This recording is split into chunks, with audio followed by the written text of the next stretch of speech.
Dobar dan i dobrodošli u novi video. Danas pravimo bajaderu. Brz i jednostavan kolač za pripremu, a posan. Koliko vas zanima ovaj recept, ostanite na mom kanalu. Sve što vam je potrebno za ovaj recept jeste da u jednu šerpu stavite 400 g šećera i 8 supenih kašika vode.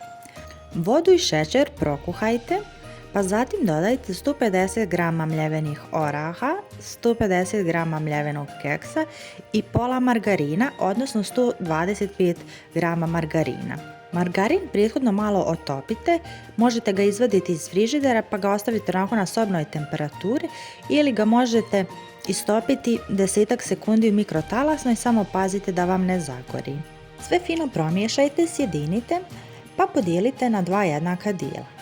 U jedan dio dodajte 2 do 3 štangle tamne čokolade, izmiješajte. Dno kalupa ili nekog pleha u koji ćete praviti ovaj kolač obložite pek papirom, pa ovu tamnu smjesu istresete kao što vidite ovdje na videu. Od tamne smjese formirajte pravougaonik, preko tamne smjese stavite svijetlu smjesu i sve to fino sjedinite. Želim da se zahvalim svima vama na podršci, hvala vam na lajkovima, pregledima, pretplatama, komentarima i želim da poželim dobrodošlicu novim pretplatnicima na ovaj moj kanal.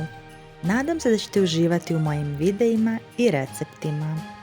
I za kraj istopite još 50 g margarina sa 100 g čokolade, prelijte preko kolača, ostavite kolač da se stegne, malo ohladi, sjecite ga i služite. Nadam se da vam se recept svidio, isprobajte ga, ukoliko imate bilo kakvo pitanje, pišite mi u komentar, a mi se čujemo u nekom narednom videu.